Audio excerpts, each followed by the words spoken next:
Well, my fans, they can be a reactionary bunch, and it was no more evident than here. Living Illusion wanted to do a theme song for me, and they contacted me, and they said they were big fans, and they wanted to do a song, so they sent me a heavier rock version, or I'd say a darker rock version, of my original theme, and I cut together this kind of intense comedic intro to it, and I really liked it. I really liked this song, but the reaction was really negative, and I honestly don't understand why. I guess I do understand in a way that I think people thought that this was going to be a permanent change, like I was always going to have this intro be the thing, and so they were just like, they were just violently hostile to it. They're like, no, we can't have this. We like the old version. I like the old version too. And I think maybe they thought I was trying to replace the Irresponsibles. No. I really wanted an alternative. You know, again, it goes back to the nerd. You know, the nerd, almost every version, every movie he does has a different intro, like a fan made it. Same song, I guess, but, you know, different intros. I really wanted to incorporate that where I had different options. So I really have to thank Living Illusion for putting such hard work and doing such a great job. I like the song. I'd really like to hear an extended version of it myself. My favorite gag in this whole thing, actually one of my favorite gags ever, is when I start talking about illegal immigrants and Angry Joe's picture came up. I cleared it with him. I was afraid I'd make him mad, because I imagine if I was Joe, I'd be a little upset if somebody called me an illegal immigrant or something like that, especially since he's of Puerto Rican descent and he's not really Mexican. But I thought that's what made the joke funny to me, was the fact that I was calling him like a Mexican immigrant and he's not Mexican at all. Now, it's worth noting that even though I'm being funny here, this story I'm telling about how I was really feared and ostracized in high school is absolutely true. When I was in high school, I played Magic cards, and that was kind of the gateway into playing D&D. I had a huge group of D&D players, and we would play all the time.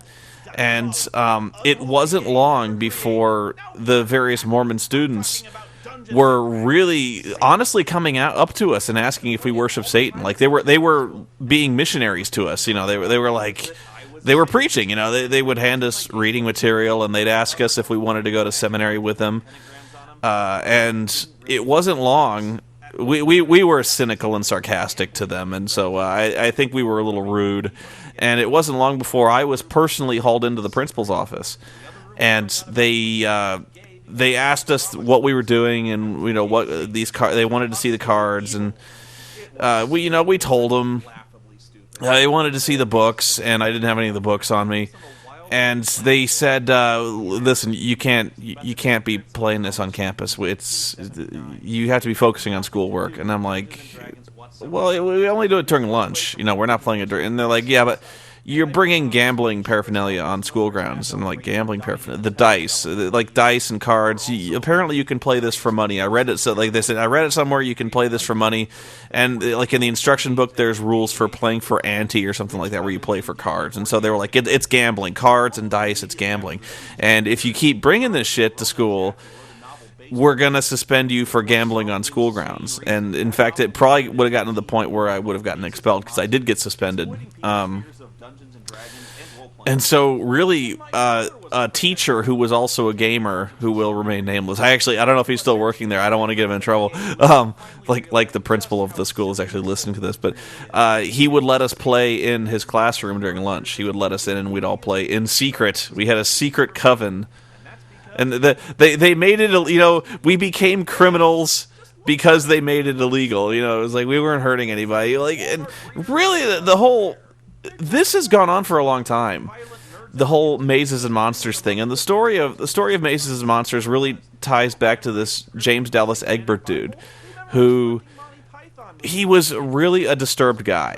As I recall, he was manic depressive. I think he was, and he was suicidal, and he went missing for a while, and I believe it was exploring the steam tunnels. They used to LARP in like the steam tunnels of the college, and he went missing for a short while, and eventually he ran away from home, and I believe he committed suicide. And as a result of that, a private investigator, I think, wrote a book called the Dungeon Master, I think it was. And I actually have a copy of the book, and I'm actually going to read a chapter of the book because it's really funny. But I got whipped into a frenzy, man. I honestly don't know. I liken it to Columbine, where when Columbine took place, they went into the kids' rooms and they're like, "Oh my God, they have Doom." Doom. Even back in the day, they had Doom, and so I forget what year that took place, but even back in that day, Doom was like 10 years old. It was like Doom was like anyone had Doom. There's so many other games that are more violent than Doom they could have pulled off the shelf, and all they could find was Doom. And they of course they blame violent video games for this stuff that goes on, the violence in real life, which of course is bullshit. But even that kind of frenzy, you can understand it. Like it's hard to. You point at a screen, you point at Doom when you're shotgunning some guy's head, or especially today where you have like Grand Theft Auto where you can beat hookers to death and shit like that. You go, well, yeah, that is pretty violent. At least they can point at something that's actually violent going on. With D&D, you've got these nerds, and they all look like nerds. They look like me. They look like you. They look like harmless people. They're just rolling dice. The weirdest it ever gets is LARPing, and even then, they're really not that disturbing. They're fun people. They like to have fun. I've never really seen any... Okay, I won't say I've never seen any creepy role players, but I've never seen any role players that I thought were like in any serious risk of causing harm to anybody or definitely not the kind of weird satanic blood ritual cultist type people. I never understood. I mean, even my mom, like I said, my mom thought I was getting into something kind of weird because she saw the book, she heard the stories, and the media perception was really negative. And so, but like as soon as I brought my friends over to play D&D, she was like, these guys can come over anytime they fucking want, because look at these people. Like, look at them. The first time I saw these guys, the guys you game with, the guys you play this cult game with, they're people. That's all it's ever is. That's all violence ever comes down to. It's people. But yeah, on school I was not unpopular because I was a nerd. I was unpopular because I was a gamer, and it was kind of funny. It was almost like I got ostracized. I kind of got exiled to the social circles with the stoners and the goths, because the stoners and the goths on campus were basically in the same social strata as I was. So I was hanging out with kind of a weird crowd, and yeah, I didn't actually take any drugs, but if I ever wanted to, all I had to do was like turn around and say like, "Hey man, you got any pot?" And I would have been provided with pot. It was I had all these goth friends because I don't know, they look different, and so therefore the religious fundamentalists ostracized them, and so I was kind of hanging out with the vampires and druggies. So as a result, I think this is really one of the more introspective and thoughtful reviews I've ever done, considering I'm making a douche joke here, but it really is a personal story to me where I relate to this. This is the kind of movie that almost ruined my high school life, as a lot of people saw this movie. It's weird. People would seek this movie out, and it was a made-for-TV movie, I believe. It was just kind of one of those movies of the week, but I think when Tom Hanks made it big, a lot of people kind of wanted to go out and see everything Tom Hanks ever made. But yeah, my mom saw this movie. I know she did. But my main problem with this movie is I don't know what it's trying to say. Honest to God, this is like the most boring movie ever, just because it's almost like there's no plot, that like nothing happens in the story. Like, even when the guy goes crazy, let's just forget the cause and effect of insanity. Like whether the game caused Robbie to go nuts or whether Robbie was nuts already, although it seems to make the case that Robbie was nuts already, whatever. Even when Robbie goes nuts, he doesn't really hurt anybody. Like, he stabs a guy who tried to mug him, which you could argue was easily self-defense. He goes to the top of the World Trade Center and tries to jump off. And even if he did, I don't think, I honestly think enough people have tried to jump off the World Trade Center. They've put a lot of safeguards in there. You really have to get some distance to jump off the fucking World Trade Center. But how'd he get up there anyway? I don't know. really, in the end, I think this movie is more about the damaging effects of obsession with the game, which in a way is really ahead of its time, because not many people got obsessed with Dungeons and Dragons. I mean, I like Dungeons and Dragons. We used to play it almost every day at school at lunch, but it wasn't like any of us were crazy over it. You know, if we had stuff to do on finals week, on weeks we had tests, we didn't play. You know, we studied. It wasn't like we were going nuts over this shit. I think actually the whole obsession thing applies more today than it used to. I mean, especially with so many more distractions going on. I think, you know, with must-see TV and the internet, you know, addiction to the internet, MMOs and stuff like that. There's so many other draws on a young person's time that I could definitely see schoolwork suffering as a result. But I never could believe that people's schoolwork could suffer as a result of Dungeons and Dragons.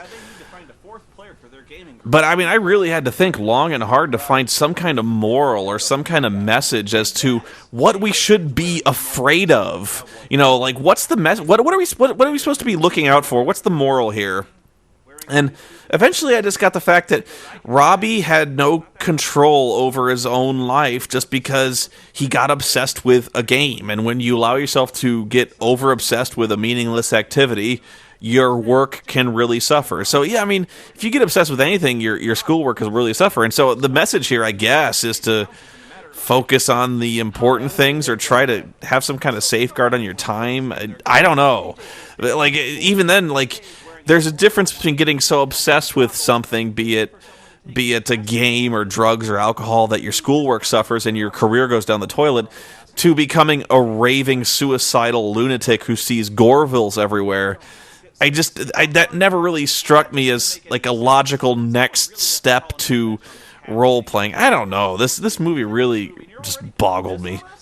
I think this is actually the first time I've ever adapted one of my written reviews. When I first started reviewing movies, I wasn't actually doing a video. I didn't even have a camera. I wrote almost like full-length blow-by-blow recaps of movies, almost like you'd see on other websites, like I'm thinking like the Agony Booth. I used to recap movies like that. I didn't even know about the Agony Booth then either. I was just doing it on my own, but yeah, I did Mazes and Monsters. I did a bunch of stuff. It's actually probably still online if you can check it out, but I didn't just copy the script naturally. And honestly, it's probably a really good idea. I should probably go back and do some of the other ones I did text reviews for. I know a lot of people suggest the Steven Seagal movie Belly of the Beast, which is a really logical one, because that has one of my favorite moments in movies ever, where Steven Seagal backhands a guy so hard he flies like 30 yards across a room crashing into a piece of furniture. It was awesome. Yeah, I made a mistake here where I'm weighing the chance for sex with a gamer chick versus schoolwork. I probably throw the wrong hand up. One outweighs the other. I don't know. I fucked up. Whatever.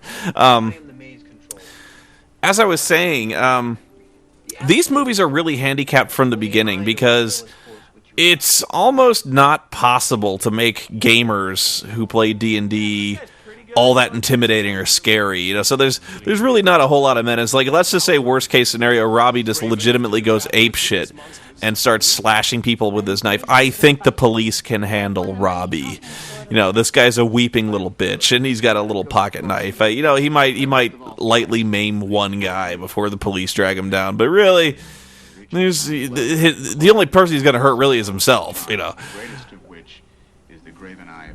And there weren't that many movies that dealt with psycho gamers. You know, there was one called Gamers with a Z. I think it was I think it was a Scottish movie, and it was really not very good. It actually was. I think it was meant to be more of a comedy that kind of had a dark twist to it. But I saw that one, and there's another one called Skullduggery, which was an old movie, which wasn't so much about Dungeons and Dragons as it was about a bunch of people who played kind of a fantasy-themed miniatures board game. Kind of hard to explain. Not very good. Apparently, like, one guy goes super fucking crazy, becomes a serial killer, and if that sounds interesting, it's really not, because it's really not that well made. This moment in particular in the movie was one I kind of struggled getting into, because it's really important that you understand what's going on, and yet it's compressing a lot of time in the movie. As I've said, yeah, Robbie, he just decides in the middle of nowhere, really, that he wants to commit suicide. And it's never really explained why. Because the guy seems really happy. I think really what it is he's got the hots for Kate, the chick. Because what happens is Rob and Kate start having sex. And, like, Robbie, or not Robbie, JJ walks in on them, and they're kind of all cuddly and post-coital, and it really skeeves JJ out. And I think, like, he had the hots for Kate, and so he was so depressed over this that he wanted to die. And I don't know if it was the writing that was inadequate to convey this despair, or JJ just really was a shitty actor and couldn't convey it. Or they just didn't give him enough time, but this was an awesome moment. I love this moment where Freelik jumps into the pit to collect the treasure. How much does Freelik get? I've seen this look many times. Oh, yes. It's a trap. Yeah, the gem-encrusted spikes. This was another moment that it's kind of ambiguous as to whether or not JJ is... It seems to be implied that JJ intentionally suicides his character to ruin the campaign and then proposes his LARP in the mines. Like it was the only way he'd ever get this LARP off the ground, you know, like if he fucks up the game. But I don't know, because JJ doesn't seem like he's that smart a guy.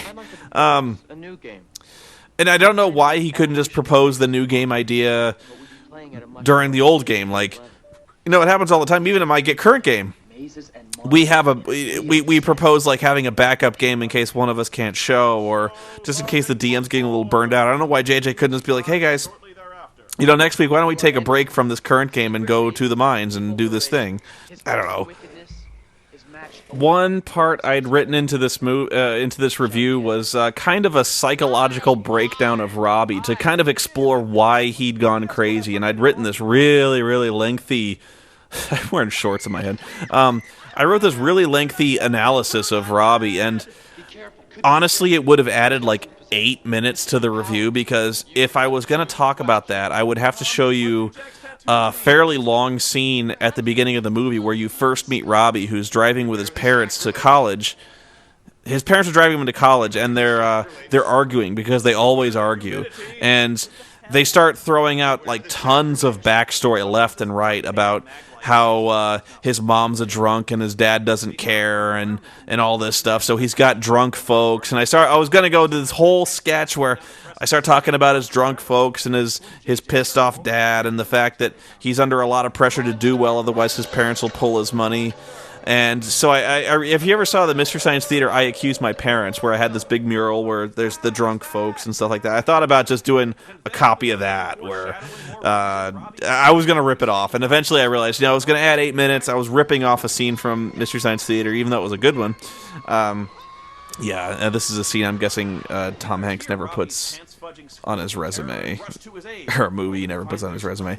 Gorville, not an actual monster. I've never seen a Gorville in any role-playing supplement. I actually did look it up in several of them, and Gorvilles do not exist. I honestly don't know why they couldn't call them orcs, or just trolls, but no, Gorvilles. It actually sounds like something should be in a game. I don't know. And speaking of Mystery Science Theater jokes, this is one I'm afraid it went over a lot of people's heads, and I wouldn't blame you, because this is a joke from Monster A Go-Go, which is one of my favorite and one of the worst movies that Mystery Science Theater ever did. And honest to God, this scene is almost identical to fucking the end of Monster A Go-Go, where like they're wandering around a cave, and they wander around the cave for a long fucking time. They see a monster, and then suddenly there is no monster. As if an eye had been blinked, there was no monster. And so I really want to... It's a joke I think really works, but I wouldn't blame you if you hadn't ever seen that movie. But if you haven't, go check it out, because honestly, if you haven't seen every Mystery Science Theater, shame on you. And actually, you can... Monster A Go-Go is commercially available. I believe you can get that in a box set. It's a good one. There's another really funny development in this movie. I'm not sure what they were going for with this one. there's a scene before this where Kate and Robbie are basically fucking like jackrabbits. They don't ever really go into that in this movie, of course. It's just kind of they're all kind of frolicking in the park, but trust me, they're fucking. And there's a scene where Kate goes into her dorm room and finds that Robbie has actually replaced the bed with like a king-size bed, or at least a bigger bed. And Kate's like, "Really, Robbie? What's this for?" And Robbie's like, "I got you this new bed so we can sleep together and be together all the time now."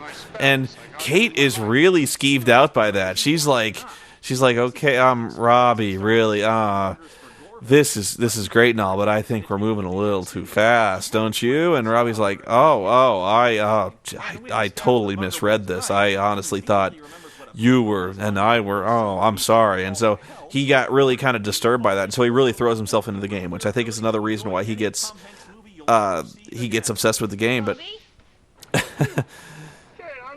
I'm sorry, this scene is hilarious. This should be in every Oscar clip of Tom Hanks. I don't know.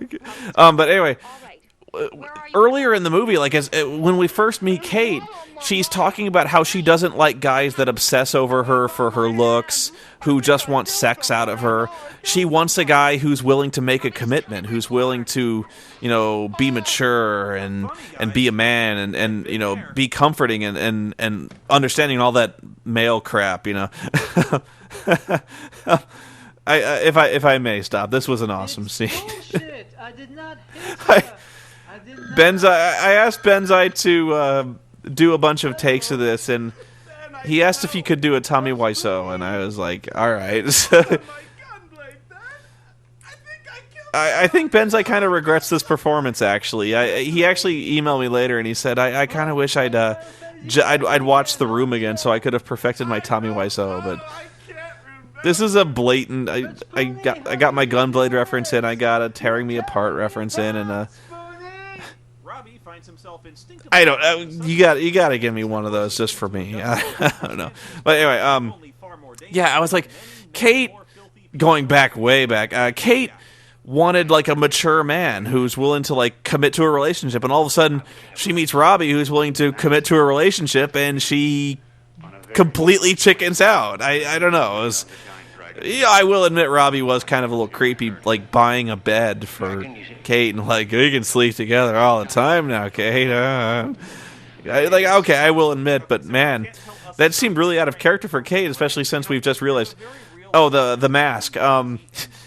At E3, there is a game, apparently a really, really bad game, by the way. Sean Faust told me about this game called Lucha Libre Heroes del Ring. And as a piece of swag, they would give us all Lucha Libre masks. And it was kind of a cool mask, so how often am I ever going to wear a fucking Lucha Libre mask? I admit, I obsessed over this scene where the guy's like, Mazes and Monsters is a far-out game. Swords, battles, poison killing, and like I loved this scene so much. I don't know why. It's really not all that funny. It's just this guy's intensity, and that scene where he's just like, the guy's like, "Hey man, it's just a game, it's all imagination." The guy goes, "Is it? Is it really?" And then he just leaves, and he's like, man, the guy's all, I got so much to think about now. Is it really? Like, yes, it is. It's all it is. Back when I was in my, the whole kick where I was writing screenplays, I'd written one, and this was going to be my second screenplay, and I actually wrote about half of it. I was kind of obsessed with this movie, and so what I wanted to do was, I wanted to write a movie that did this right. I wanted to make basically a paranoid fucking propaganda exploitation movie that made gamers fucking scary. That like took everything that was in the Jack Chick comics that were gamers were cultists and they engaged in blood sacrifice and brainwashing and wizardry. I wanted to make that movie. I wanted to do that. So I basically started writing a movie where It was super hyper violent. There was a ton of fucking like cult activity, brainwashing, kidnapping. Like this poor innocent girl gets kidnapped and systematically like, you know, strapped to a chair and indoctrinated into the cult to the point where she becomes basically the cult whore. And so she engages in like these bizarre cult orgies and like blood rituals, like cutting herself, cutting runes into herself, killing people when their characters die. It was going to be this great movie. And so I stopped writing it eventually because I realized that when it was done, I wanted to direct it. You know, I wanted to direct it. And so, but I started realizing when I was writing all this crazy fucking stuff, like orgies and blood sacrifice and like murders and just like horrible things going on, like animal sacrifice and just it would have been like something out of fucking Caligula. You know, it would have been this horrible movie. And I realized I would never get the budget or actors willing to appear in this depraved shit. It would be like, you ever see that scene in Conan where like Thulsa Doom has that big orgy going on? It would be like that. Like I wanted to direct a scene like that, and there's no way, you know, there's no way I could ever get that off the ground. Like no way I could get the budget, the actors, the cinematography. It would overwhelm me. I would be sitting around, I'd be standing with a megaphone in this set. If I could even pull this thing together with a megaphone, I'm like, Jesus Christ, what the fuck am I doing here? You know, like I don't have the balls to shoot this kind of thing. Now, if one of you guys got several $1 million you're willing to throw me, I'll see if I can do it. But honestly, I don't think I called it Creatures and Caverns because I wanted to do something that was like Mazes and Monsters, and so, but yeah, that was my exploitation idea. So hey, if you want me to get funding, I'll have this movie made. But I decided to stop writing it because I just figured there was no chance it would ever get made. I guess that's kind of a self-defeating attitude, but this was a really insane movie I was writing, you know. Yeah, really sick. X-rated. If you want to get the cinema stuff, we should get him and me together, get together and write this exploitation film, and then when we finally make our fortunes, we'll make the really depraved sequel to Mazes and Monsters that's Caligula-like. I think this is a really good review. I mean, maybe there's a few changes I would have made here and there, but that's the case with anything, you know. I think this was really in my wheelhouse. Not only was this a really funny and bad movie, it had a personal connection to me, and it also goes into games. So it goes into role-playing games, which is actually something you almost never really get to talk about all that much, at least not in a funny way, because it's, by and large, it's not really a visual medium, I guess. You know, it's all imagination, you know, but this was a good one. A lot of people ask how to get started in Dungeons and Dragons, and, you know, thankfully now it's easier than it's ever been. Learning the rules isn't all that hard. It's really finding a group which is tricky, and there I'm not sure I can help you all that much. Really, if you want to do it, pull together some friends who seem interested in it and start it yourself. You know, all you got to do is pick up the core books nowadays, and they basically run you through the entire thing. You know, you can go to a game store, and there are game stores that exist, and they'll walk you through it. There's usually flyers. I wouldn't suggest picking up flyers, because those groups tend to be... Playing with strangers is almost never as fun as playing with your friends, which is why I say, you know, if you have friends who are interested in it, game with them. You know, I mean, you can make friends easily, you know, going to a game store and asking if you can join a game. That's no problem. But I find it's easier to get over the initial awkwardness, you know, just kind of, instead of just joining a table, just playing with some friends. And so that's what I'd suggest. I guess that's not very helpful in hindsight, you know, just start a game. But, you know, it's honestly, today with the internet, easier than it's ever been. You go to a message board, you can pull people together who are local, you know, just start playing board games with some friends, and, you know, you can kind of say, like, hey, would you like to play a role-playing game? Would you like Dungeons and Dragons? Usually you want to have one experienced guy to kind of be the DM or kind of center yourself, but it works out okay. It's really not that hard. Gather the treasure. How much does Freelit get?